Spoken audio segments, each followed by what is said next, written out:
Sur la Terre, en réalité, la vie entière nous le montre. Alors la respiration, qu'y a-t-il de plus proche de nous que la respiration, de plus naturel?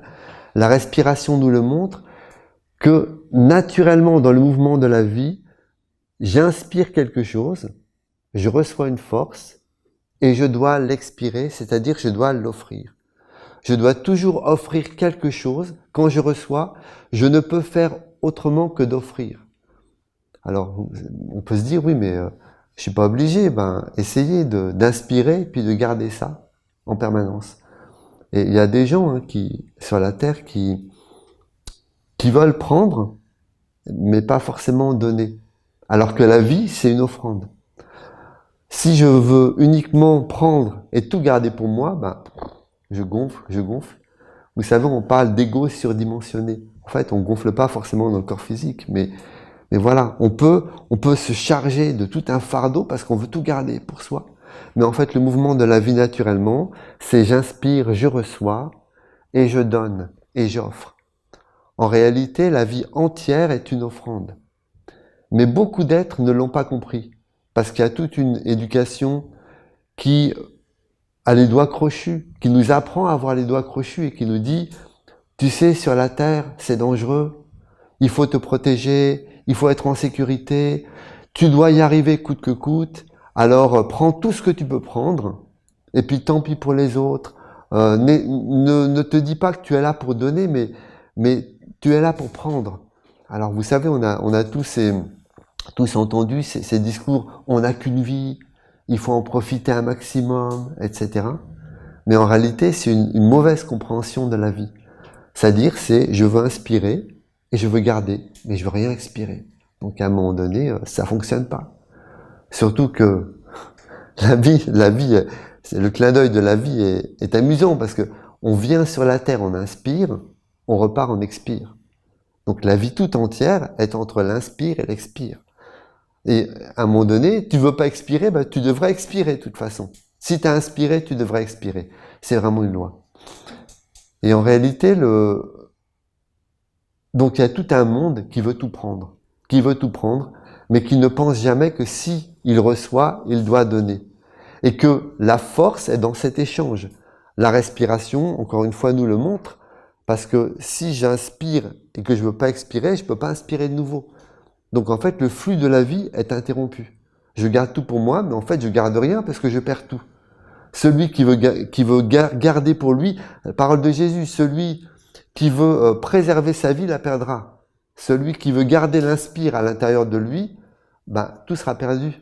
Mais celui qui inspire, donc celui qui donne sa vie et qui perd sa vie à cause de moi, le Christ, c'est-à-dire la lumière dans l'homme, l'être, l'âme universelle, Dieu, la présence de Dieu dans l'homme, celui qui s'offre, celui qui inspire dans un monde supérieur et qui ensuite dans le soleil et qui ensuite l'offre, c'est-à-dire donne sa vie pour ses amis, s'offre, et lui, il sera avec le souffle. Il sera avec le souffle qui se renouvelle en permanence. Il sera avec le renouvellement de la vie avec Raphaël. Raphaël, je suis la résurrection, le printemps, la résurrection. C'est-à-dire, tu renais à chaque instant. Il y a cette parole, l'amour divin, je me rajeunis en permanence dans un des chants esséniens, comme ça. En fait, je suis rajeuni en permanence, c'est le souffle. C'est-à-dire que le printemps peut entrer en moi en permanence, le renouveau de la vie. Mais si je reçois et que je donne, j'offre. Alors en fait, la vie tout entière nous parle de cette offrande. Et c'est pas nouveau, hein. Toutes les traditions en ont parlé de cette offrande. Mais aujourd'hui, c'est pas forcément compris de la bonne manière. La vie, elle est offrande. Mais elle n'est pas que offrande. Je reçois quelque chose, parce que si j'ai rien à donner, je peux pas offrir. Je reçois, et après, si j'ai reçu, quelque part, je dois offrir. Et si je veux pas offrir, la vie me le prendra de toute façon. Parce que c'est un mouvement, la vie. Par exemple, on naît. Quand je nais, imaginez, c'est le début de la vie. Il y a le placenta. Le corps dans lequel j'étais, le placenta, le corps qui m'a façonné, qui me nourrissait dans le ventre de la maman, eh ben, il doit être offert. En fait, il est offert. Il y a une partie, voilà, c'est le bébé, et il y a une partie qui est offerte à la terre et qui va aller au recyclage. Donc naturellement, dès la naissance, on voit ça, il y a une partie qui va au recyclage et qui est une offrande pour des mondes. Les Esséniens, eux, quand un enfant naît, donc c'est une tradition, nous on l'a fait avec notre fille, et j'invite d'autres Esséniens à le faire, c'est on offre le placenta à la maman, à la grande maman, à la mère. Il y a ça dans beaucoup d'autres traditions aussi. Hein. L'enfant naît et le placenta, on le garde, on demande. Et nous, en tout cas, on avait été très bien reçus par le personnel soignant et il n'y a pas de problème. Ils nous ont même posé la question. Bon, ils savaient qu'on venait de Poulan, hein, donc ça a dû aider. Mais ils nous ont dit, est-ce que vous voulez garder le placenta? Donc oui, on le garde et on va l'offrir à la maman. On va l'enterrer dans une forêt, dans un lieu en pleine nature. Alors sur une terre essénienne, c'est l'idéal, mais je n'invite pas les Esséniens qui sont à l'autre bout de la France à venir dans le train avec le placenta. Ça va pas être terrible, mais d'aller dans la nature et de dire de l'offrir à la mère, de dire une parole. Et alors l'enfant est protégé pendant 7 ans par la maman. C'est un rite qui a vraiment un grand intérêt. Mais en tout cas, là, on le voit déjà. L'enfant naît et tout de suite, il y a une offrande. Il y a quelque chose que l'enfant garde et puis il donne. Il donne ce dont il n'a plus besoin. Il donne l'ancien, ça y est, pour que le nouveau puisse se réaliser. Et ça continue après. Vous savez, vous avez les dents de sagesse. Enfin, pas les dents de sagesse, les dents de lait, ça tombe. Et puis après, voilà, vous avez de nouvelles dents qui poussent. Et si l'ancienne dent, la dent de lait ne tombe pas, la nouvelle dent ne peut pas pousser bien. Ça peut pas aller. Et ça, c'est tout un processus dans la vie. Mais il est permanent, ce processus. Hein.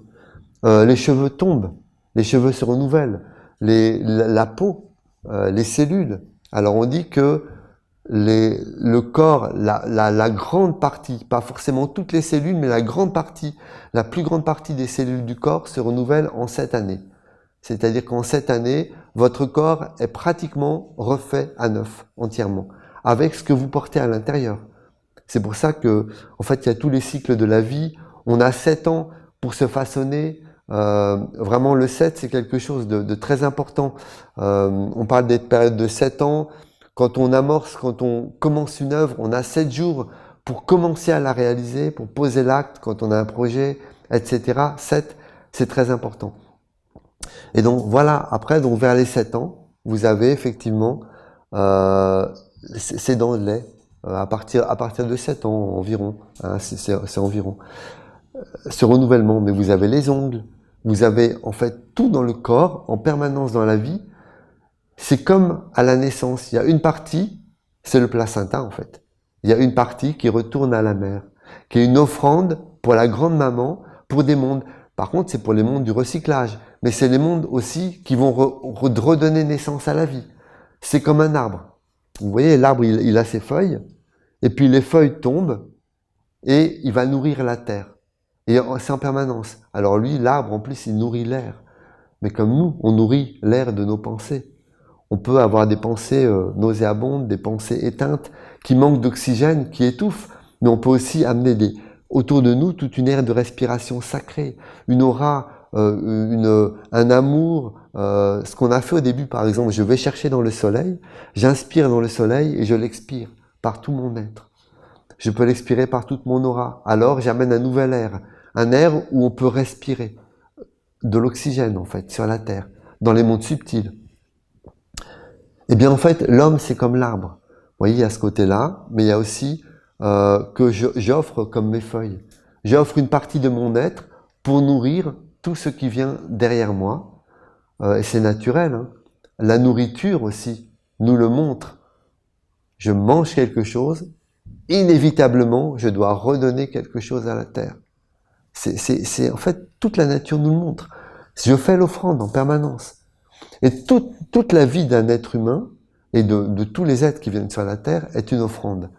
Mais l'être humain, ça doit être une offrande consciente. Parce que, bien sûr, il y a une offrande à la terre. Les animaux, les arbres, tous les mondes font une offrande à la terre et au recyclage. Mais l'être humain, il doit faire une offrande, il peut faire une supérieur. S'il fait une offrande que à la terre, c'est-à-dire qu'au recyclage, que je mange et je fais une offrande à la terre, je fais une œuvre et je fais une offrande à la terre.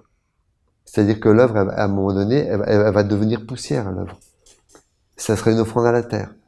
Mais si je n'ai fait que ça, tout retournera à la poussière. L'enseignement nous dit que dans toute œuvre, il y a toujours une part qui doit être pour Dieu et une part qui retourne à la terre.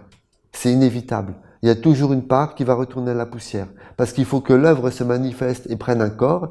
Et dès que quelque chose prend un corps sur la terre, le corps retombe. C'est le principe du corps. Le corps, c'est la coupe. S'il n'y a pas le corps, la lumière ne peut pas se manifester sur la terre. Si l'amour n'a pas de corps pour venir sur la terre, alors l'amour existe dans les éthers, dans les mondes subtils. Mais personne n'a accès à l'amour, aux œuvres de l'amour, au monde de l'amour, aux réalisations de l'amour. Donc pour que l'amour se manifeste, il faut un corps. Mais ce corps, il va retourner à un moment donné à la poussière. Et il restera les œuvres qui ont été accomplies, les réalisations. Tu as touché un être, tu as changé sa vie par l'amour, c'est une œuvre. Tu as posé sur la terre des structures, un mode de vie selon l'amour, selon les lois de l'amour, c'est une œuvre. C'est une offrande. Tu n'as pas fait que l'offrande à la terre, c'est-à-dire que ton corps, il va retourner à la terre, mais du corps est née une offrande supérieure, comme un encens. Vraiment, Raphaël nous le montre avec l'encens. Il y a le corps de l'encens, il est nécessaire pour porter le parfum. Mais après, l'encens est consumé par le feu, on va dire, de Michael, par l'amour, par l'offrande. L'encens s'offre, la bougie, elle s'offre. Elle garde pas son corps. Elle sait qu'il va y avoir que la cire, tout ça, ça va retourner à la terre. Ça va être terminé, ça va disparaître. Par contre, elle aura offert la flamme. Et quand on dit qu'il y a une bougie, si on se souvient de la bougie, on se souvient de quoi? De la flamme. Moi, si je me dis, ah oui, est-ce qu'il y avait une bougie à la conférence? Oui, il y avait une bougie parce qu'il y avait une flamme. Je ne suis pas en train de me dire, il y avait une bougie éteinte. D'ailleurs, si la bougie était éteinte et que quelqu'un me dit, est-ce qu'il y avait une bougie? Je dirais non, il n'y avait pas de bougie. Pourtant, le corps était là. Mais la fonction de la bougie n'était pas activée, elle n'était pas présente. Puisque la bougie, c'est la flamme. L'être humain, c'est pas le corps, c'est la flamme dans le corps. C'est ce qui va naître du corps, c'est-à-dire l'offrande. En fait, toute notre vie est une offrande. Le début